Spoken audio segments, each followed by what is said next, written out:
चला सुरू करतोय. नमस्कार. द सुनील तांबे शो मध्ये आपलं स्वागत आहे. आज मी चर्चा करणार आहे निळू दामले यांच्यासोबत आणि विषय अर्थातच आहे डोनाल्ड ट्रम्प यांनी जे टॅरिफ म्हणजे आयात कर जे वाढवलेले आहेत त्यामुळे भारतामध्येच आणि नाही तर जगामध्येच जो उलथापालथ होते आहे, विशेषतः स्टॉक मार्केटमध्ये आणि अन्यत्र, याचे काय परिणाम होणार आहेत आणि हे असं एकतर ट्रम्प यांनी हा निर्णय का घेतला असावा, त्याचे परिणाम काय असतील, या संबंधामध्ये मी आज निळू दामले यांच्याशी चर्चा करणार. निळू दामले हे एक अतिशय ज्येष्ठ पत्रकार आहेत. त्यांच्या नावावर जवळपास 20 किंवा त्याहून अधिक पुस्तकं असतील. त्याच्यापैकी म्हणजे ती जी पुस्तकं आहेत त्याच्यामध्ये एक पुस्तक त्यांनी जॉर्ज फर्नांडिस यांचं प्रोफाईल लिहिलेलं आहे. त्याचं नाव आहे सुसाट जॉर्ज. त्याशिवाय जेरुसलेम या विषयावरती एक पुस्तक आहे. त्यानंतर पाकिस्तानवरती आहे, पाकिस्तानची घसरण, हे असं पुस्तक त्यांनी लिहिलेलं आहे. त्याच्याशिवाय ओसामा बिन लादेन वगैरे यांच्यावरती म्हणजे राष्ट्रीय आणि आंतरराष्ट्रीय अशा विविध प्रश्नांवरती निळू दामले यांनी पुस्तकं लिहिलेली आहेत. आणि त्यांचा विशेषतः सध्या अलीकडच्या काळात त्यांचा विशेष अभ्यास हा आंतरराष्ट्रीय राजकारण घडामोडींचा असतो. त्यांचा ब्लॉगही आपण बघू शकता, तो खूप पॉप्युलर आहे. त्याच्यामध्ये ते सातत्याने या विषयावरती लिहित असतात. तर आता आपण ट्रम्प यांच्या निर्णयाकडे येऊया. जो कोणता जागतिकीकरणाची जी सुरुवात झाली म्हणजे WTO वगैरे जे स्थापन झालं 90च्या दशकामध्ये, त्याच्यामध्ये प्रामुख्याने असं होतं की म्हणजे आयात म्हणजे जागतिक व्यापार तर पहिल्यापासूनच होत होता. तो काही WTO मुळे सुरू झाला असं नाही. परंतु त्याचं एक नियमन करण्यासाठी WTOने म्हणजे वर्ल्ड ट्रेड ऑर्गनायझेशनने, विश्व व्यापार संघटनेने एक काही नियम तयार केलेले होते. आणि त्याच्यानुसार म्हणजे प्रत्येकाने किती टॅरिफ लावायचा वेगवेगळ्या देशांनी, याची एक ज्याला असं आपण म्हणतो त्याच्यामध्ये एक सुसूत्रता आणण्यात आलेली होती. आणि ही सुसूत्रता आणल्यामुळे म्हणजे आपल्याला म्हणजे भारतात म्हणजे अमेरिकेने किती टॅरिफ लावायचा, अमेरिकन किंवा परदेशातून येणाऱ्यावरती भारताने किती टॅरिफ लावायचा, याचं एक कोष्टक यांनी तयार केलेलं होतं वर्ल्ड ट्रेड ऑर्गनायझेशनने. आणि त्यानुसार आयात निर्यात व्यापार नियंत्रित होत होता. आणि त्यामुळे अर्थातच फ्री ट्रेड आपण असं म्हणतो, म्हणजे ज्याच्यामध्ये भांडवल, वस्तू आणि अर्थातच मनुष्य आणि सेवा यांची जी आयात निर्यात आहे ही अतिशय सुगम आणि सुलभ झाली. कोणत्याही देशाला कोणत्याही याला अटकाव करणं शक्य नव्हतं. म्हणजे आम्हाला हे घ्यायचं नाही असं त्याला सांगता येत नव्हतं. परंतु त्याचे जे काही नियम असतील, मग टॅरिफ जो असेल तो लावायचा आणि त्या संबंधामध्ये काही वाद असेल तर तो वर्ल्ड ट्रेड ऑर्गनायझेशनकडे जाऊन सोडवायचा. अशा प्रकारची एक आंतरराष्ट्रीय व्यापाराची रचना निर्माण करण्यात आली. आणि त्यामुळे या फ्री ट्रेडमुळे अनेकांचा फायदा झाला, अनेक गरीब देशांचाही फायदा झाला असं सांगितलं जातं. आता हा वादग्रस्त मुद्दा त्यावेळेला 1990 साली होता की त्याच्यामध्ये बाबा या फ्री ट्रेडचा किंवा या मुक्त व्यापाराचा लाभ हा फक्त श्रीमंत देशातल्या काही श्रीमंत कंपन्यांनाच होणार आहे. हा जरा वाद आपण काही क्षणासाठी बाजूला ठेवूया. परंतु त्याच्यामध्ये काहीतरी एक जागतिक व्यापाराची एक नीट व्यवस्था निर्माण झालेली होती. या अर्थाने जागतिकीकरण हे आता संपुष्टात आलेलं आहे का? मला वाटतं जागतिकीकरण संपुष्टात आलंय असं काही घडलेलं नाहीये. व्यापार हा तुम्ही सुरुवातीला आधीच म्हणालात तसं एका परीने व्यापार हा जागतिक होताच.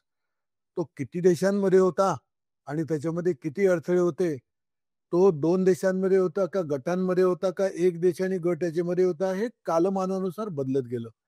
पण जगातला व्यापार हा तर पहिल्यापासून हजारो वर्षापासून चालू आहे. त्यामुळे जागतिक व्यापार हा काही थांबला अशातला भाग नाही. याचं स्वरूप बदलेल असं माझं म्हणणं आहे.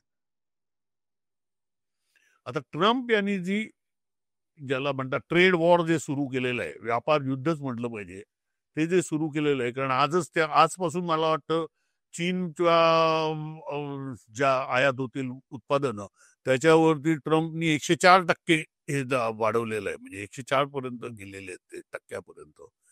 तर याचे एकंदर अमेरिकेवरती काय परिणाम होतील आणि जगावरती काय परिणाम होतील किंवा होताना दिसत आहेत? अ, अमेरिकेवर परिणाम म्हणजे एक तर असं आहे, की अमेरिकेत येणाऱ्या वस्तू या महाग होणार. त्यामुळे पहिला भाग असा, की त्या अं, लोकांना त्याच्यातून फार सहन करावं लागणार. आता महाग होणार म्हणजे असं होणार, की त्यातल्या अनेक वस्तू आहेत, की ज्या अमेरिकेत त्यांचं उत्पादन होतच नाही. ते बाहेरून आणलेल्या वस्तूंवर ते जगतात. त्यामुळे एकतर त्या वस्तू मिळणार नाहीत, नाहीतर त्या महाग होतील आणि त्यामुळे त्यांना त्रास होणार आहे, एक. दुसरं असं, की अमेरिकेतल्या अनेक उत्पादनांमध्ये चीनमधून येणारे घटक हे त्याचे स्पेअर पार्ट्स असतात किंवा त्याचे घटक असतात. आता हे घटक ज्यावेळी चीनमधून अमेरिकेमध्ये येतात, त्यावेळी आत्तापर्यंत त्यांची जी किंमत होती त्यात दुप्पट वाढ होणार. उदाहरणार्थ Apple आहे समजा, हां, किंवा Tesla कार आहे किंवा या सगळ्या गोष्टी आहेत. याच्यामध्ये कुठे 10%, कुठे 15%, कुठे 50%, कुठे 80% एवढे सुटे भाग हे सगळे बाहेरून येत असत आणि चीनमधून येत असत. आता तेच दुप्पट महाग झाल्याबरोबर या सगळ्या वस्तूंच्या किमती पुन्हा दुप्पट झाल्या. आता या दुप्पट झाल्या म्हणजे याचा अर्थ अमेरिकन ग्राहक मेले. त्यामुळे पहिली गोष्ट अशी, की अमेरिकन ग्राहकांचं याच्यामध्ये फार मोठं नुकसान आता तातडीने होणार असं दिसतंय. त्यामुळे तिथे महागाई वाढेल. चीनच्या बाबतीमध्ये बोलायचं झालं तर चीनचा व्यापार कमी होईल. म्हणजे अमेरिकेत जाणाऱ्या वस्तू कमी होतील. पण मग चीनला पर्यायी बाजार शोधावे लागतील. म्हणजे ज्या वस्तू चीनमधून अमेरिकेत जात होत्या, त्या अमेरिकेच्या ऐवजी तितक्याच समृद्ध अशा देशांमध्ये भारतात ते येणं शक्य नाही. भारतामध्ये चिप्स येऊन उपयोगाचं नाही किंवा भारतामध्ये बॅटरीचे पार्ट्स येऊन उपयोगाचे होत नाही. असं कारण त्याचा उपयोग करणारे कार भारतामध्ये नाही. त्याचा उपयोग करणारे फोन भारतामध्ये नाही. पण तशी उत्पादन व्यवस्था ज्या देशांमध्ये आहे, म्हणजे कॅनडा असेल, युरोपमधले देश असतील, जपान असेल, कोरिया असेल, या सर्व देशांमध्ये मग त्यांना आपला माल हळू सरकवावा लागेल. म्हणजे होईल असं, की याच्यात मला आजघडीला तरी दिसतंय, की ताबडतोबीने म्हणजे मे बी शक्यता अशी, की पुढल्या एक 6 महिने, वर्षभरामध्ये अमेरिकेत महागाई फार वाढेल आणि अमेरिकन लोकांचं नुकसान होईल. चीनचं ते नुकसान इतकं दूरगामी असेल असं मला दिसत नाही. त्याची ॲडजस्टमेंट ते करतील आणि आता दुसरं कारण असं आहे, की चीनमध्ये स्वतःचं इंटरनल मार्केट फार मोठं आहे. त्या मार्केटमध्ये त्यांना आपल्या वस्तू ओतून काम सध्या साधता येईल. अशा 2 गोष्टी मला घडतील अशा दिसतं. याच्यामुळे म्हणजे आता युरोपमध्ये पण ही मोठी चर्चा सुरू आहे. कारण युरोपचा मोठा म्हणजे साधारणपणे चारचाकी किंवा कार्स ज्या आहेत, या युरोपमधनं अमेरिकेमध्ये मोठ्या प्रमाणावर निर्यात होतात. म्हणजे आजही कालपर्यंत तो होत होत्याच. आणि त्याच्यामध्येही जर्मनीला जास्त मोठा फटका बसेल. Volkswagen आणि या सगळ्या जर्मनीच्या कार्सची संख्या जास्त होती. म्हणजे जवळपास 80% जो काही कारचा एक्सपोर्ट आहे युरोपमधनं, त्याच्यापैकी 80% तर जर्मनीचा होता. जर्मनीला फटका बसेल. जर्मनीमध्ये पण याच्यावरती चर्चा, म्हणजे युरोपियन युनियनमध्येच यावरती चर्चा सुरू आहे, की आता काय करायचं? कारण हा जो आहे हे इकडे म्हणजे कारण त्यांना महाग होणार ना त्यांच्या वस्तू, आणि त्यामुळे त्यांच्या वस्तूंना उठाव नाही होणार असं दिसतंय. आणि त्याच्यामुळे असं दिसतंय, की अमेरिकेमध्ये मंदी येण्याची शक्यता ही अनेक अर्थतज्ञ वर्तवत आहेत. तर केवळ महागाई होईल की मंदी येईल असं मत आहे. नाही, आता मंदी हा दुसरा भाग आहे. म्हणजे हो. उदाहरणार्थ युरोपमधून तुम्ही जर्मनीचा उल्लेख केलात. इंग्लंडमधून सुद्धा जगवार जाते. हं. हम्म. मेक्सिकोमधून कार जातात. अनेक कार्स अमेरिकेमध्ये येतात. त्या येणं बंद झालं, तर काय होईल असा प्रश्न आहे. आता अ, मधल्या काळामध्ये जोपर्यंत अमेरिकेची स्वतःची उत्पादन व्यवस्था उभी राहत नाही, तोपर्यंत काय होणार असा प्रश्न आहे. उद्योगातल्या लोकांशी बोलल्यानंतर असं लक्षात येतं, की ती नवी व्यवस्था उभी करायला अमेरिकेसारख्या प्रगत देशाला सुद्धा 3 ते 10 वर्ष एवढा काळ लागू शकतो. इतक्या पटकन ते उभे राहत नाही. इमारत उभी राहते, कारखाना नाही उभा राहत. बरं त्याची सगळी सप्लाय चेन आणि ते उभं करणं इतकं सोपं काम नाही. तर 3 ते 10 वर्ष हा एवढा काळ ही नवी व्यवस्था उभं करण्यासाठी जाईल.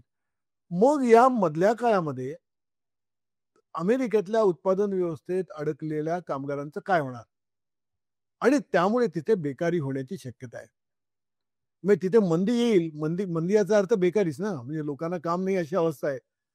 त्यामुळे ती काम न मिळणं नावाची जी अवस्था आहे, ती इथून पुढे 1 महिन्या 2 महिन्यापासून 2, 3, 4 वर्षेपर्यंत लांबू शकते. आणि मागे सुद्धा पहिल्या महायुद्धाच्या खाली मंदी आली त्यावेळी असंच झालेलं होतं. अमेरिकेची अवस्था फार भीषण होती आणि अमेरिकेत मंदी झाल्यानंतर काय झालंय, अमेरिकेने पाहिलेलं आहे, गुन्हेगारी वाढते प्रचंड प्रमाणावर. हां, तेव्हा ते झाल्यानंतर काय होईल माहिती नाही आणि ती शक्यता एक पुढल्या महिन्यात 2 महिन्यापासून 2-3 वर्षांपर्यंत घडू शकते. आता अमेरिकेचा रेझिलियन्स किती आहे? अमेरिकेची ताकद याला तोंड देण्याची किती आहे? हे पाहावं लागेल आपल्याला.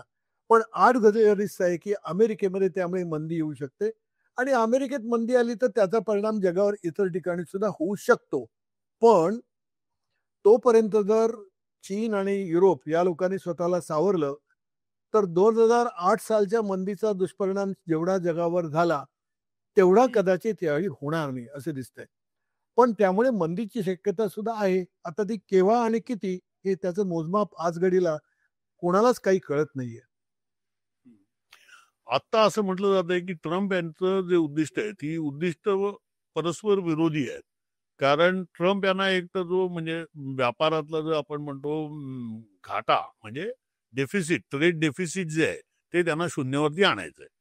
कारण म्हणून तर त्यांनी आयात करात वाढ केलेली आहे, की त्यांचं म्हणणं असं की अमेरिकेमधनं जेवढी निर्यात चीनला किंवा अन्य देशांना होते त्याच्यावरती ते जेवढा लावतात, आयात कर लावतात, त्याच्यापेक्षा अमेरिकेमध्ये अमेरिका त्यांच्या या सर्व देशांकडनं ज्या वस्तूंची आयात करते म्हणजे त्यांच्याकडनं जी निर्यात होते त्याच्यावरती असलेला अमेरिकेतला आयात कर कमी आहे आणि त्याच्यामध्ये एक ही पॅरिटी आणली पाहिजे, त्याच्यामध्ये एक सुसूत्रता आणली पाहिजे आणि ते एकमेकांना पूरक असं हे समानता समरूपता आणली पाहिजे. याच्यासाठी ते केलेलं आहे जेणेकरून अमेरिकेमधनं म्हणजे त्यांच्याकडनं येणारी जी निर्यात आहे म्हणजे आयात आहे ही कमी होईल आणि अमेरिकेची निर्यात आहे ती वाढेल. निर्यात वाढली की अमेरिका प्रगतीपथावर जाईल. म्हणून त्यांनी अमेरिकेचा तो दिवस जो काही जेव्हा त्यांनी ते टॅरिफचं हे जाहीर केलं तेव्हा त्यांनी असं म्हटलं की हा लिबरेशन डे आहे असं त्यांनी जाहीर केलं. आता त्याच्यामधलं हे त्यांनी केलं असेल आणि आता आपण चर्चा करतोय ती एक कदाचित मंदी येऊ शकते. परंतु त्याबरोबर ट्रम्प यांचं दुसरं उद्दिष्ट असं आहे की अमेरिकन डॉलर हा स्ट्रॉंग असला पाहिजे. अमेरिकेची करन्सी स्ट्रॉंग असली पाहिजे.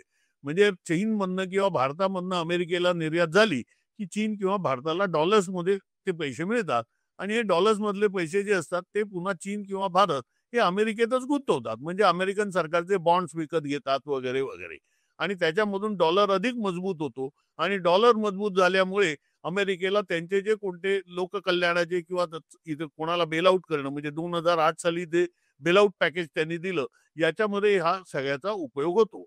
आता समजा भारत किंवा चीन यांची निर्यातच घटली तर त्यांच्याकडे डॉलर्स कमी येतील.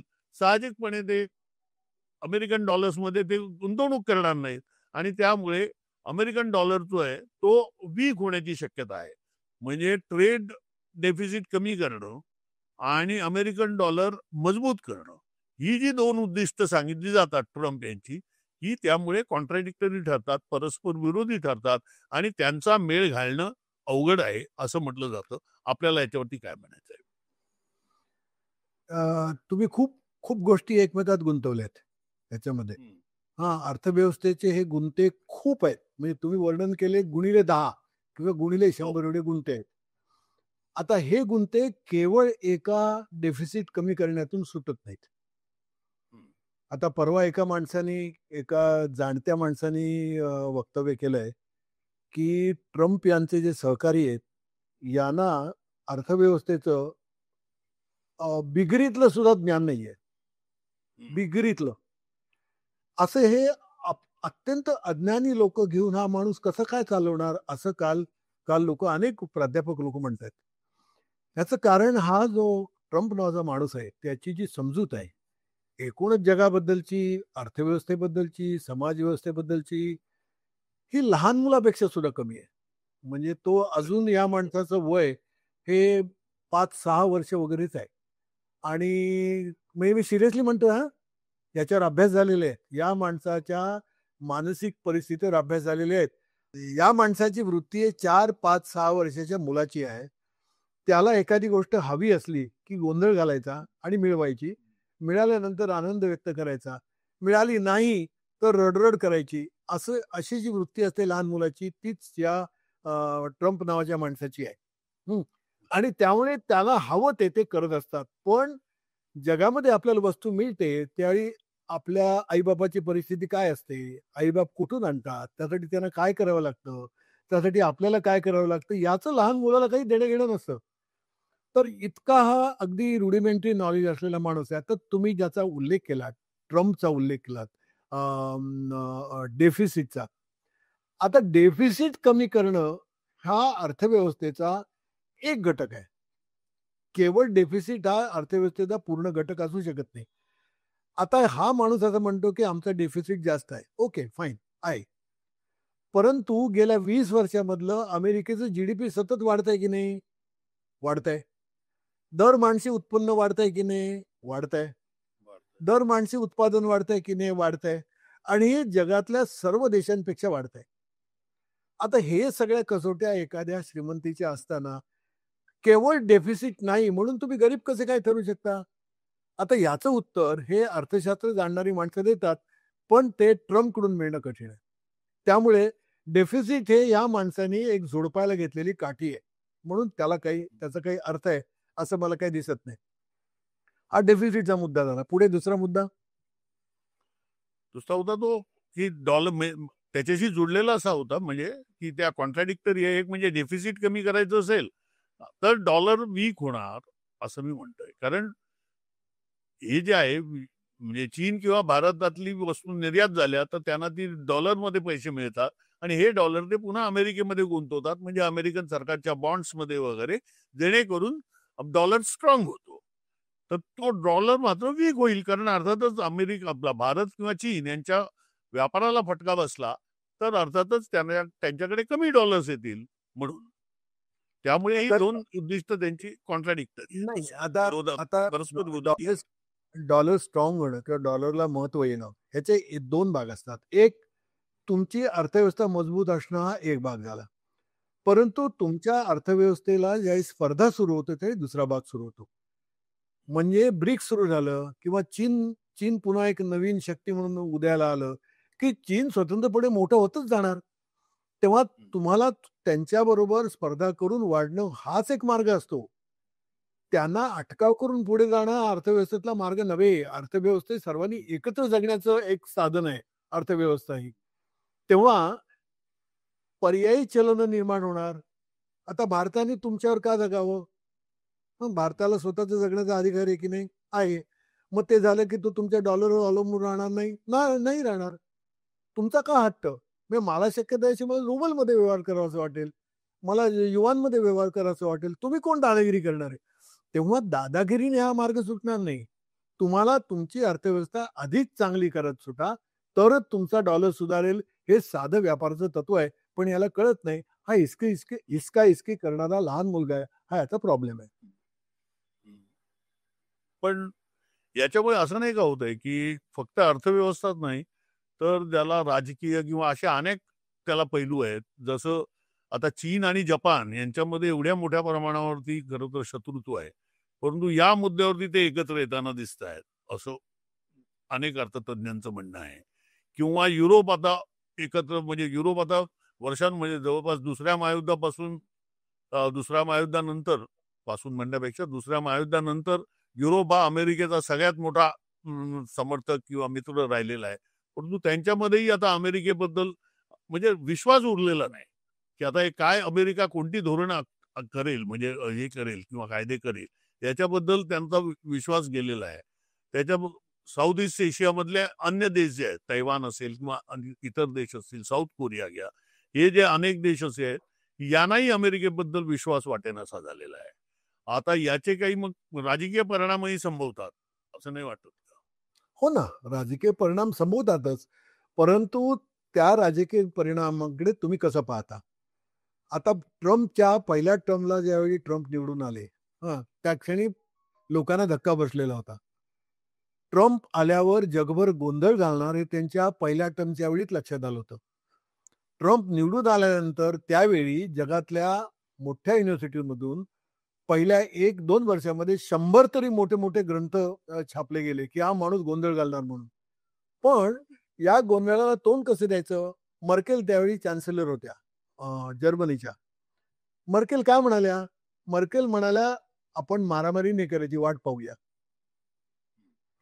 एखादा मॅच्युअर्ड राजकारणी जो असतो तो म्हणतो आपण वाट पाहूया, इथून बघूया, आपण त्यांना बदलायचा प्रयत्न करू, आपण स्ट्रॉंग होत जाऊ. शक्यता असे की त्यालाही, कारण हे लहरी माणसं आहेत. परवा फरीद झकेरियाची एक मुलाखत झाली, त्याच्यावर त्याने एक उत्तम शब्द वापरला. तो म्हणाला, ट्रम्प हा लहरी माणूस आहे आणि लहर ही कधी बदलू शकते. आज हे आहे, हम्म. उद्या तो पुन्हा नवीन काहीतरी उद्योग करेल, आपल्याला काही माहिती नाही. त्यामुळे मला असं दिसतंय की जगामध्ये जी आता जी प्रतिक्रिया आलेली आहे, सगळेच देश काही अमेरिकेच्या विरोधात गेले असं आपल्याला दिसत नाही. हं? उदाहरणार्थ साऊथ कोरियाने सांगितलंय की आम्ही काही काउंटर टॅरिफ लावणार नाही, आम्ही त्यांच्याशी भांडणार नाही. पण आम्ही आमचे जे उद्योग आता संकटात सापडतील त्यांना मदत करायचा आम्ही प्रयत्न करणार आहोत. त्यामुळे ते काउंटर टॅरिफ लावत नाहीयेत. ब्रिटनची सुद्धा जवळपास अवस्था तीच आहे. ब्रिटनवर 10% टॅरिफ आहे, 10% जकात आहे. परंतु म्हणून ब्रिटनने मारामारी करायची नाही असं ठरवलंय. ब्रिटन म्हणते बघू, आम्ही त्याच्यातून वाट काढायचा प्रयत्न करू. तो एक आहे. जपान मात्र थोडा वाईट अवस्थेमध्ये आहे. तर मला असं वाटतं की जगातले जे देश आहेत, ते सर्वच देश काही मारामारी करतील अशातला भाग नाही. टॅरिफ हे जे संकट आहे ना, हे संकट आहे, मला असं वाटतं की हे व्यक्तिगत संकट आहे. ते एका झोटिंग, चक्रम आणि लहरी माणसामुळे आलेलं संकट आहे. त्यामुळे हे अमेरिकेचं कायमचं धोरण असेल का? हे अमेरिकेचं जर कायमचं धोरण राहिलं, म्हणजे पुढले 5, 10, 15 वर्ष, तर मग जगाला पुनर्विचार करावा लागेल आणि पुन्हा आपापले नवे गट तयार करावे लागतील. नवे पार्टनर शोधावे लागतील. पण ते जोपर्यंत घडत नाही, मग 1 वर्ष, 2 वर्ष, 5 वर्ष, तोपर्यंत आत्ता घाईगर्दीने कोणी काही करण्याच्या मूडमध्ये नसतो. याचं कारण लक्षात घ्या. याचं कारण, तुम्ही जे आर्थिक निर्णय घेता त्याचे परिणाम तुमच्या देशामध्ये सुद्धा होत असतात. तुमच्या सुद्धा इंडस्ट्रीची तुम्हाला पुनर्मांडणी करावी लागते. समजा हा घोटाळा करतो म्हणून आम्ही आमच्याकडे एक नवीन इंडस्ट्री काढली आणि त्याच्यामध्ये सगळे पैसे गुंतवले. ओके. आणि 2 वर्षानंतर हा बदलला आणि मग माझ्या त्या इंडस्ट्रीचं मी काय करू? उद्योग ही गोष्ट, उद्योग व्यापार या गोष्टी अशा पटकन होणाऱ्या नसतात. त्याला खूप वेळ लागतो. समजूतदारपणे सगळ्या गोष्टी कराव्या लागतात. त्यामुळे मला असं वाटतं, की याच्यातले जे जे बरे लोक आहेत ते म्हणतात आता वाट बघू. आणि वाट बघू याचा अर्थ असा, की एकतर हा माणूस सत्तेतून जाईल याची वाट पाहावी लागेल. हं. किंवा हा माणूस याची लहर बदलेल. हा लहरी माणूस काय करेल ते सांगता येत नाही. याची वाट आता लोकं पाहतील असं मला दिसतंय. कारण आज घडीला जी जमवाजमव चालू आहे, ही एका बाजूला अमेरिका ही महाशक्ती आहे. या महाशक्तीच्या सावलीत आपण वाढू शकत नाही. म्हणून दुसरे शक्तीचे पर्याय आता होत आहेत. मी उदाहरणार्थ ब्रिक्स झालंच की हो. ब्रिक्सने स्वतःचं चलन शोधलं. ब्रिक्स म्हणतं की आम्ही आता पुन्हा आमचं सोन्याचं चलन सुरू करू. ब्रिक्स हे उद्या जर उभं राहिलं तर अमेरिकेला ते मोठं आव्हान आहे. आता हे प्रयत्न चालूच आहेत, चालूच राहणार. पण साधारणपणे हे प्रयत्न हे बाजाराच्या काही नियमानुसार चालतात. फार दंगा नाही करायचा. हां, म्हणजे आपल्या इकडे कधी-कधी आपले काही आमदार वगैरे ते रस्त्यावरून मस्ती करतात. लोकं तुमच्या बाजूला नसतील ना, तर मारामारी नका करू तुम्ही. त्यांना समजून घ्यावं लागतं. लोकशाहीची ही पद्धत आहे. ती पद्धत ट्रम्प पाळत नाहीत. तेव्हा ते ती पाळतील याची अपेक्षा एकीकडे करणं किंवा त्यांच्यावर असे दबाव येतील, की त्यांना बदलावं लागेल याची वाट पाहणं. असं काहीतरी 1 वर्ष, 2 वर्ष तरी लोकांना करावं लागेल आणि नंतर लक्षात आलं, की या भावाचं काही खरं नाही. तरी सुद्धा तुम्हाला सांगतो, जग जग हे अ, फार मोठं काही आपसात वाटणी करून नवनवीन ध्रुव उभं राहून मारामारी करतील असं वाटत नाही. परंतु मिड टर्म आपल्याला सावरून घेण्याचा प्रयत्न करतील. यापलीकडे मोठी मारामारी जगात होईल असं दिसत नाही. कारण शेवटी 4 वर्षाचाच मुद्दा आहे ना. बरं, अमेरिकेचं राजकारण असं आहे, की अमेरिकेत 2 वर्षानंतर तो बदलायला लागतो. आता काँग्रेसची निवडणूक होईल. त्याच्यामध्ये रिपब्लिकन पक्षाला मार खायला लागला रे लागला, की तुम्ही बघा 2 वर्षात त्याच्यावर इम्पीचमेंट सुद्धा येऊ शकते. ही शक्यता आहे. तेव्हा हे सुद्धा बदल आहेत. तेव्हा मला असं वाटतं, की जगात पुनर्मांडणी चालू आहे. पण पुनर्मांडणी अशा अर्थाने चालू आहे, की असं संकट आलं, तर आपल्याला काय करता येईल याचा विचार आता लोकं करायला सुरुवात करतील. मग शॉर्ट टर्म बरं, कारण इन्व्हेस्टमेंटचे हां, हो, हो. बोला, बोला. हां, तेव्हा मग असे कोणते उद्योग शोधता येतील, की ज्याच्यामध्ये पैसे घातले की पटकन रिकव्हर होतात? असा सुद्धा लोकांना विचार करावा लागेल. असे कोणते प्रॉडक्ट्स आहेत, की बाजारामध्ये आपल्याला पटापट आणून थांबता येईल? सगळी टेक्नॉलॉजी आणि थिंकिंग ह्यावेळी आता हळू बदलेल, असं मला वाटतं. तेव्हा राजकीय मांडणी आपण सोडून देऊ, पण लोकं अर्थव्यवस्थेकडे नव्या रीतीने बघतील, याच्याबद्दल असं मला वाटतं. आता समजा अर्थव्यवस्थेकडे नव्या दृष्टीने बघायचं किंवा आता तुम्ही म्हटलं त्याप्रमाणे ही जी सुरुवात झालेली म्हणजे अमेरिकेच्या छायेत आपण वाढू शकत नाही म्हणून अन्य लोक पर्याय शोधतच होते. आणि आता तर परिस्थिती अशी आहे की ट्रम्पवरती निदान ट्रम्प असेपर्यंत किंवा आता तो खरा ट्रम्प कसाही असेल तरी पण ते अमेरिकेबद्दलच विश्वास ढासळायला लागलेला म्हणजे विश्वासार्हता राहिलेली नाही असं अनेक युरोपातमधलेही राजनीतिक म्हणजे राष्ट्रप्रमुख असं सांगतायत. अशा परिस्थितीमध्ये असं नाही का वाटत की अमेरिकेचं जे वर्चस्व होतं म्हणजे एक महाशक्ती म्हणून ते आता हळूहळू विरायला लागलंय का? त्याची आता हळूहळू म्हणजे ज्याला असं म्हणता येईल पडझड सुरू झालेली आहे का? नाही, पडझड वगैरे हे शब्द तीव्र झाले. परंतु आपल्याला असं म्हणता येईल, की अमेरिकेच्या जवळपास जाण्याचा प्रयत्न जगामध्ये अन्यत्र सुरू होईल. म्हणजे उदाहरणार्थ भारत काही अमेरिकेच्या बरोबर जाऊ शकत नाही. तुमच्या आणि आज 17-18 पटीचा फरक आहे. आपण आपण नाही इतकं हो, हो. पटकन पुढे जाऊ शकत. पण अशी शक्यता आहे, की आपण त्या निमित्ताने निदान दुप्पट तरी होऊ. हं. असं होणं हे सुद्धा जगाचं स्वरूप बदलणार आहे. कारण हे एक सुपर सगळी जी ताकद आलेली आहे ना, ही ताकद अमेरिकेची कमी होईल. परंतु कमी होणं याचा अर्थ ती निगेटिव्ह कमी होईल असं नव्हे. हं. शक्यता अशी आहे, की अमेरिकेची जी वाटचाल आहे, त्याच्यापेक्षा अधिक वेगाने इतर इतर अर्थव्यवस्था वाटचाल करू शकतील. आणि तुम्ही जे म्हणताय ना, की हे सगळे लोकं अमेरिकेच्या विरोधात आहेत वगैरे. अमेरिकेच्या विरोधात म्हणजे काय आहे? अमेरिकन माणसांच्या विरोधात आहेत का? अमेरिकन समाजाच्या विरोधात आहेत का? हे सगळं प्रकरण झाल्यानंतर कॅनडातल्या लोकांनी अमेरिकेतल्या लोकांचं स्वागत केलं, की "बाबांनो ट्रम्प सोडून द्या. आपण अमेरिकन हो. आणि कॅनडानं आपण भाऊ-भाऊच आहोत," असं ते म्हणाले. तर मला असं वाटतं, की आता जगामध्ये एक एक असं आपल्याला लक्षात यायला लागलेलं आहे, की जगातल्या प्रत्येक देशामध्ये एखादा चक्रम धटिंगण येतो. एखादा राजकीय पक्ष चक्रमसारखा उगवतो आणि तो गोंधळ घालतो. पण हा जो गोंधळ असतो, हा दीर्घकाळ टिकणार आहे का? त्याच्यावर सगळं अवलंबून आहे. आणि मला असं वाटतं, की एकेकाळी जसं राजघराणी असायची, ती 20-25 वर्ष चालायची वगैरे, ते दिवस आता गेलेले आहेत. असं नाही होणार आता. आता बदल होतील आणि हे बदल पॉझिटिव्ह असतील अशातला भाग नाही. परंतु बदल होतील. त्यामुळे ट्रम्प आले म्हणजे अमेरिका पूर्णपणे बदलली असं मी काही मानायला तयार नाही. त्यांच्यावर सुद्धा त्यांच्या आतल्या बाजूने सुद्धा मारामारी असणारच आहेत. ट्रम्प याचं राजकारण पसंत नसणारी माणसं अमेरिकेत सुद्धा खूप आहेत. परंतु ती दुर्दैवाने आपण असं म्हणू, की विखुरली असल्या कारणाने म्हणा किंवा त्यांच्यात शैथिल्य आलंय म्हणून म्हणा किंवा त्यांची डोकी जरा थोडी मंद झाली असं म्हणा. त्यामुळे ते प्रभावीपणे त्यांच्याशी लढू शकत नाहीत. पण ही परिस्थिती बदलेल आणि त्यामुळे अमेरिका विरुद्ध जग वगैरे असं असं नाही दिसत मला आणि मला तर एक असं वाटतं, की कोणाविरुद्ध कोण अशा स्वरूपाचं जग इथून पुढल्या काळात नाही होणार आता. ते गेले दिवस आता. आता सर्व देश हे आपापलं हित शोधतच इतर लोकांच्या बरोबर जाणार येणार. शत्रू असो, मित्र असो. आता तुम्हाला माहिती आहे ना, रशियाबरोबर एवढी मारामारी चालू आहे. तर हे पुतिनला सतत पाण्यात पाहत असतात. पुतिनवर सँक्शन्स असतात. पण अमेरिकेतले उद्योगपती रशियामध्ये जाऊन येऊन असतातच नेहमी. कायम चाललेलं असतं. त्यामुळे एका बाजूला तुम्हाला सरकारी पातळीवर मारामाऱ्या होतात असं दिसतं. पण प्रत्यक्षामध्ये लोकांच्या पातळीवर लोकांचे संबंध असतातच. अहो व्यवहार करायचा असतो यार. चक्रम माणूस जर सोडला ना, त्याला काय अक्कल नसते. बाकीच्या लोकांना व्यवहार असतो. तुम्हाला मग जगायचं असतं. तर जगण्याचा मार्ग लोकं शोधतील. जगातले शोधतील, अमेरिकेतले लोकं शोधतील. एक वेट इथे वे प्रश्न आहे. एक प्रश्न आहे याच्यामध्ये, की ट्रम्पच्या धोरणाच्या विरोधात अमेरिकेमध्ये मोठ्या प्रमाणावरती निदर्शनं झाली. लाखो लोक रस्त्यावरती उतरले. स्टॉक मार्केट तर कोसळलेलंच आहे. म्हणजे त्यामुळे अमेरिकेमध्ये हेच झालेलं आहे. असंतोष प्रचंड आहे. परंतु ट्रम्पच्या विरोधात बोलायला एकही अमेरिकेतला उद्योगपती किंवा कॉर्पोरेट असे पुढे येताना दिसत नाहीयेत. याचं काय कारण असावं? हे हे तितकंसं खरं नाही. याचं कारण ट्रम्पला अनेक वर्ष मदत करणारे कॉक ब्रदर्स हे हं, हे सगळे जोरदार माणसं आहेत. ही तुम्हाला बाहेर दिसत नाहीत. हं, आणि ते नाना प्रकारे संस्था आणि फ्रंट्स तयार करून लोकांची मतं तयार करत असतात.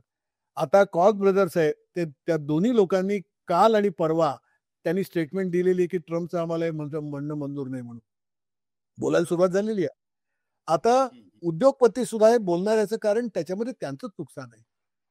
Appleनी काय करायचं मला सांगा तुम्ही हो? Appleच्या प्रॉडक्टमधले 70% गोष्टी चीनमधून येतात. हं, ऍपलला भांडून चालेल का? आता हे बेझोस आणि हे जे लोक आहेत ज्याच्या बाजूला उभे आहेत, ओके, त्यांच्या सगळ्या व्यवहारामध्ये 80% व्यवहार हे बाहेरच्या देशातून होणारे आहेत. हं, बाहेरच्या देशांनी यांचा सप्लाय थांबवला तर कुठे जातील हे लोक? त्यांना कळायला लागलंय. खाली त्यांना आता धग लागलेली आहे, त्यांच्या लक्षात आलेलं आहे. हं, तेव्हा हं, लोक विरोधात गेलेत. लोक त्याच्यातून मार्ग काढतील. कसा मार्ग काढतील ते आपल्याला कळायला या क्षणी मार्ग नाही. उद्योगपती पैसे करतात, आखडून ठेवतात. ते होईल आणि आखडून ठेवलेल्यांना केव्हा कळेल? ज्यावेळी यांना पुढल्या काँग्रेसच्या निवडणुकीमध्ये पैसे मिळणार नाहीत. ट्रम्पचं ठीक आहे, हो, त्याला तो काहीतरी कुठून इकडून तिकडून पैसे आणेल. हे खाली जे 100-200 लोक उभे राहणार आहेत काँग्रेससाठी, त्यांना पैसे कोण देणार? हं. त्यांना ट्रम्प नाही पैसे देत. उद्योगपतींनी त्यांना खाली, आता परवा एक साधी जजची एक निवडणूक झाली. एक साधा जज विस्कॉन्सिनचा. एका साध्या जजच्या विस्कॉन्सिनच्या म्हणजे एकूण 4-3 7 जजेसपैकी एका जजची निवडणूक होती फक्त. या निवडणुकीवर सुद्धा $100 मिलियन, $10 कोटी खर्च झाले. हं. आपण कल्पना नाही करू शकत. हे $10 कोटी आले कुठून? आणि त्यांचे धंदे बसायला लागले तर देणार आहेत कुठून ते पैसे? तेव्हा मला असं वाटतं, की आतल्या बाजूने उद्योगपतींचा सुद्धा मोठा दबाव हळू व्हायला लागलेला आहे. ते होईल आणि लोकांचं सुद्धा व्हायला लागलेलं आहे. त्यामुळे होईल असं काय. फक्त काय माहितीये का, ते लोक संघटित नाही होत आहेत. हा हं, असं आहे ना, हा बैल आहे. हं. म्हणजे ही ही भाषा मी वापरतोय, ही रूपक म्हणून वापरतोय. हा हो. हा हा बैल आहे आणि हा सुटलेला आहे मोकाट. आता तुम्ही विचार करा, हं. तुम्हाला आपण सिनेमामध्ये वगैरे बघतो, की बैल ज्यावेळी गावामध्ये सुटतो मोकाट, तुम्हाला करता येत नाही. तुम्ही सैरा-वैरा पळत सुटता. पण बैलाला धरणार कोण? धरेल तो मरेल. आज लोक जे घाबरतात ना त्याच्या विरोधात जायला, याचं कारण तो काय करेल कोणाचं काही सांगता येत नाही. आणि तुम्हाला सांगतो, जगात जे इतरत्र आहे ते इथे आहे, की याच्या हाताशी गुंडगिरी करणाऱ्या लोकांच्या टोळ्या आहेत. हं, अनेक राज्यांमध्ये जिथे जिथे रेड स्टेट्स आहेत, हं, हं, विस्कॉन्सिन आहे, हं, वर डाकोटा आहे, अनेक आहे, एनिवे जाऊ द्या. तर या ठिकाणी ज्या लोकांनी ट्रम्पच्या धोरणाला विरोध केला, अशा प्राध्यापकांच्या घरावर सुद्धा निदर्शनं झालेली आहेत. त्यांना बरं. कामावर जाऊ देत. त्यांच्या गाड्यांवर दगडफेक झालेली आहे आणि लोकं भांबावून गेलेले आहेत. हं, म्हणजे हे नुसतं आर्थिक नव्हे, तर याचे जे लोकं आहेत ना, रीतसर गुंड, जसे आपण भारतामध्ये हं, पाहतो असे, हे जाऊन गुंडगिरी करतात. तुम्ही अमेरिकेत फिरणाऱ्या लोकांना जाऊन बघा कसे असतात ते. 6-6.5 फुटी बंदुका घेऊन फिरतात, वांदे होतात तुमचे. तर मला असं वाटतं, की लोकं घाबरतात आणि सामान्य माणसाला, तर तुम्हाला आम्हाला कसं चर्चा करायला ठीक आहे हो, पण माझ्या दारात जर कोणी तलवार घेऊन राहिला, तर माझी काय अवस्था होईल? ते आहे हं. आज घडीला. त्यामुळे ती भीती आहे, पण हळू त्या भीतीवर निघेल मार्ग मला वाटतं. नाही, आता एक असं सांगितलं होतं, की जपानने असं अनाउन्स केलं ना, की ते अमेरिकेशी या संबंधामध्ये चर्चा करतील. अनेक देश असं म्हणतात, की जरी हे म्हणजे ताबडतोब असा जसा चीनने जशी भूमिका घेतलेली आहे लढाईची, तशी अनेक देशांनी घेतलेली नाहीये. म्हणजे उदाहरणार्थ जपान, की ते असं म्हणतात आम्ही चर्चा आणखीन युरोपियन युनियनचे कोरिया. पण काही लोकं म्हणतात कोरिया. तर हे जे आहे, याच्यामुळे ट्रम्पची लहर बदलू शकते का? की आता इतके लोक आपल्याकडे नाक घासत आले तर चला मला महत्व मिळालं म्हणजे लहरीच म्हटलं आपण त्याला तर त्याची लहर बदलू शकते का? तो रोल बॅक मी करू तुम्हाला शकतो काय? सांगू मी तुम्हाला सांगू, राज्यशास्त्र आणि अर्थशास्त्र या गोष्टी काही नियमानुसार चालतात, काही गणितानुसार चालतात. बरोबर? ट्रम्प या माणसाला कुठलेही शास्त्रातले नियम लागू नाहीत. त्यामुळे तो बदलू शकेल का ना बदलू शकेल हे कसं ठरवू नये हो तुम्ही. तुम्हाला गंमत सांगतो. हा एक जॉन बोल्टन नावाचा एक माणूस आहे. असे झुपकेदार मिशा, आपल्या नेमाड्यांसारख्या मिशा आहेत त्याच्या. तो जो माणूस आहे, तो सिक्युरिटी ॲडवायझर होता. हं. गेल्या त्याच्या कार्यकालामध्ये, ट्रम्पच्या कार्यकालामध्ये ज्यावेळी ते माणसं निवडत होते, मुलाखती घेत होते. आले की हां, मग येऊन माणूस उभा राहायचा. मग काय मला काम द्या. ओके. तुम्ही काय करता? अमुक-तमुक बघून चला दिलं काम वगैरे असं ते चालतं. ओके. हा माणूस उभा राहिला येऊन समोर आणि अर्ध्या मिनिटात त्याला एका मिनिटात घालवून दिला ट्रम्पनी. आउट. नको. तर बाजूला बसले ते म्हणाले, "काय झालं?" ते म्हणाले, "मला त्याचे मिशा आवडत नाहीत." घालून दिला त्याला आणि नंतर तो माणूस पुन्हा आला आणि पुन्हा मात्र आल्यानंतर he is a great man आणि नंतर तो ॲडवायझर झाला आणि नंतर पुन्हा त्यांनी राजीनामा दिला. आता तो सध्या गावभर दुनियाभर बोंबलत फिरतोय, की हा ट्रम्प हा माणूस कसा आहे ते सांगा. म्हणजे ज्यावेळी ट्रम्प आणि कोरियाचा किम जॉंग उन यांच्यामध्ये वाटाघाटी चालू होत्या, त्यावेळी सांगत होते, की आम्ही तिथे गेलोय, आम्ही ट्रम्पना सांभाळा, असं आम्हाला CIA आणि पेंटागॉनचे लोकं सांगतायत. मुलाखती आहेत त्यांनी पुस्तकामध्ये लिहिलेलं आहे. काय करायचं सांगा मला तुम्ही? काय करायचं? म्हणजे तुम्ही बॉब वुडवर्डची पुस्तकं वाचा. बॉब वुडवर्डची 2-3 पुस्तकं आहेत आणि त्याच्यामध्ये त्यांनी ट्रम्प हा व्हाईट हाऊसमध्ये कसा वागतो त्याची उदाहरणं दिलेली आहेत.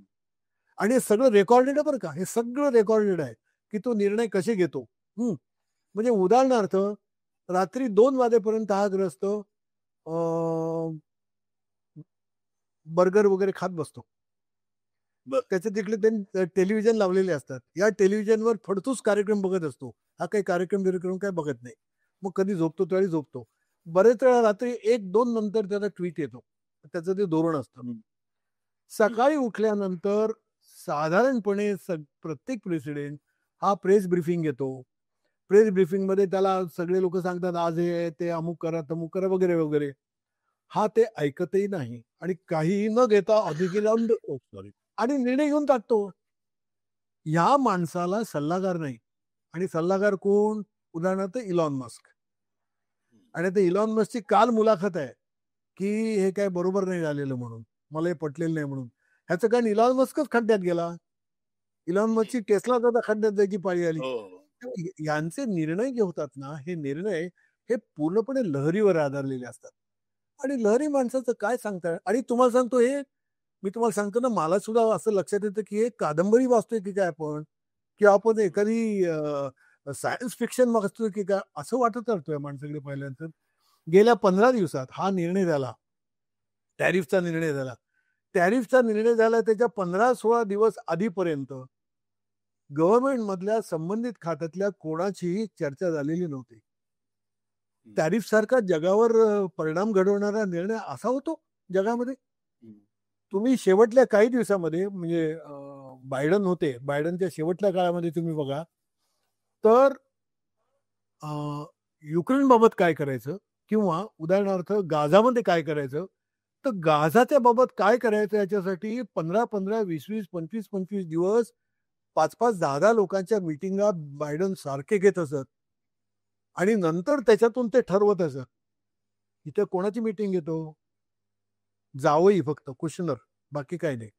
बाकी तर ठरवेल त्याप्रमाणे चालतं. असं नाही देश चालत. पण दुर्दैवाने एखाद्या देशामध्ये होतं असं, की इतका लहरी माणूस असून तो लोकांना तो आपला नेता वाटतो आणि मग तो देशाला खड्ड्यात घालतो. पण ठीक आहे, त्याला काय करणार? आता आहे परिस्थिती अशी. त्याच्यामुळे ट्रम्पवरती इम्पिचमेंट येण्याची कितपत शक्यता आहे? शक्यता आहे, शक्यता आहे. पण इम्पिचमेंटची गंमत असते. इम्पिचमेंट आली म्हणजे तुम्हाला मागलं उदाहरण देतो, की हा निक्सनने राजीनामा दिला. तो केवळ वॉशिंग्टन पोस्टच्या रिपोर्टिंगमुळे नाही. निक्सनने राजीनामा दिला कारण त्याच्या आधी 8 दिवस त्याच्या पक्षातले लोक येऊन त्याला भेटले. सेनेटर्सनी येऊन सांगितलं, की तुमच्या विरुद्ध इम्पिचमेंट येते आणि आम्हाला यावेळी तुमच्या बाजूने उभं राहता येणार नाही. तुमचं वागणं आम्हाला बरोबर वाटत नाही. ह्याचं कारण तो सुप्रीम कोर्टाच्याच विरोधातच गेला. मी सुप्रीम कोर्ट मानत नाही असं म्हणायला सुरुवात केली. एक्झॅक्टली ट्रम्प सारखी परिस्थिती त्या काळामध्ये होती. मी सुप्रीम कोर्ट मानत नाही. सुप्रीम कोर्टाने मागितलेल्या टेप्स मी देणार नाही. मला कोण विचारणार आहे? माझी एक्झिक्युटिव्ह पॉवर आहे. अशी पोझिशन त्यावेळी निक्सननी घेतली होती, जी आता येण्याची शक्यता आहे. की अमेरिकन राज्यघटना मोठी का राष्ट्रपती मोठा? हा प्रश्न त्याने काढलेला आहे आता. तो त्यावेळी आला होता. पण सेनेटर्स म्हणाले, की तुम्ही असं नका करू. आणि तुम्ही जर करणार असाल तर आम्हाला तुम्हाला पाठिंबा देता येणार नाही. असं म्हटल्यानंतर मग त्यांनी राजीनामा दिलाय. तेव्हा बरेच वेळा असं घडतं, की इम्पिचमेंट होते याचीही खात्री नाही. आता या माणसाच्या बाबतीमध्ये आपल्याला कोणत्याच कसोट्या नाहीत, नियम लावता येणार नाही. पण इम्पिचमेंटची शक्यता ऑब्व्हियसली आहे. आहेच आहे. कारण त्याच्यावर इतके खटले आहेत, की कुठल्याही खटल्याच्या निमित्ताने तो पुन्हा कोर्टात उभा राहू शकतो. तेव्हा बघायला पाहिजे इम्पिचमेंटची शक्यता आहे. पण इम्पिचमेंट होईल असं मला वाटत नाही. कारण इम्पिचमेंटची जर स्थिती आली तर ती केवळ रिपब्लिकन पक्षातल्या फुटीमुळेच येईल. आज घडीला काल जी चर्चा झाली या टॅरिफवरून, त्या चर्चेमध्ये 8 ते 10 सेनेटर्स 47 7-8-10 सिनेटर्स यांची चलबिचल झालेली होती काल चर्चेमध्ये. तर त्यांच्यातच फाटाफुटीपर्यंत येऊन ठेपलेले आहेत. 10 सिनेटर गेले की झालं ना, खलास झालं ना. 50च्या 1/3 म्हणजे किती झाले? 17 त्रिक 11-12 सिनेटर इकडे-तिकडे झाले की ते संपलं सगळं. तेव्हा ती सुद्धा शक्यता नाकारता येत नाही, कारण चारी बाजूने त्यांच्यावर प्रेशर आहे. तुम्हाला सांगतो गमतीची गोष्ट, की विस्कॉन्सिनचा जो सिनेटर आहे, त्याच्यावर आता प्रेशर आलंय. यांच्या या सगळ्या उद्योगामुळे विस्कॉन्सिनमधले लोकं बेकार झाले एकतर. आणि मुख्य म्हणजे तिकडले जे मेक्सिकन लोकं जे होते, त्यांना हा पकडायला लागला, उठून बाहेर काढायला लागला. आता हे जे मेक्सिकन वर्कर जे ते ज्या दुग्ध व्यवसायामध्ये काम करतात, त्या व्यवसायाचे मालक आहेत रिपब्लिकन लोकं. त्या रिपब्लिकन लोकांनी आपल्याच सिनेटरला विचारलं, की "बाबा रे, तुझा बाबा जर असं करत राहिला, तर माझा धंदा बसणार आहे. मी काय करू? मी तुला कुठून पैसे देऊ?" आता हा सिनेटर हा शेवटी खालून लोकांकडून जे पैसे येतात त्याच्यावर अवलंबून आहे. अमेरिकेचं राजकारण लक्षात ठेवा. अमेरिकेतलं राजकारण आहे आपल्याला जसं वाटतं तसं तापीक-बिपीक नसतं. आपलीच फक्त काही प्रेसमधल्या लोकांची कल्पना असते, की लोकं फार पुस्तक काही नाही पुस्तक-बिस्तक काही संबंध नाही. सगळा प्रश्न पैशाचा असतो. एक निवडणूक लढायला लागणारे दरवेळी 200 कोटी रुपये आणायचे कुठून? ते त्याचं उभं करण्याचं महत्त्व. ती खालची माणसं ज्यावेळी हालायला लागतात. आता हे जे सगळे मेक्सिकन आहेत किंवा बाकीचे लोकं आहेत, हे जर खाली हालायला लागले आता, की नाही आम्हाला बेकारी झाल्यावर तर ते होणारच आहे. आणि उद्योगांनी नाही म्हणून सांगितलं तर काय होणार त्याचं? राज्य नाही करू शकत तो. नाही करू शकत. कारण भारतातही ते खरं आहे आता, परंतु भारतापेक्षा ते अमेरिकेत जास्त खरं आहे. अमेरिकेतलं राजकारण निव्वळ पैसा आणि पैशावरच चालतं. तत्व वगैरे गोष्टी या आपल्या जेवणातल्या चटणी कोशिंबिरीसारख्या असतात. चव येण्यापुरतं असतात त्या, बाकी नाही. तेव्हा मला असं वाटतं, की इम्पीचमेंट पर्यंत पाळी येण्याची शक्यता आता निर्माण झालेली आहे. काय होईल हे आपल्याला आजघडीला सांगता येत नाही.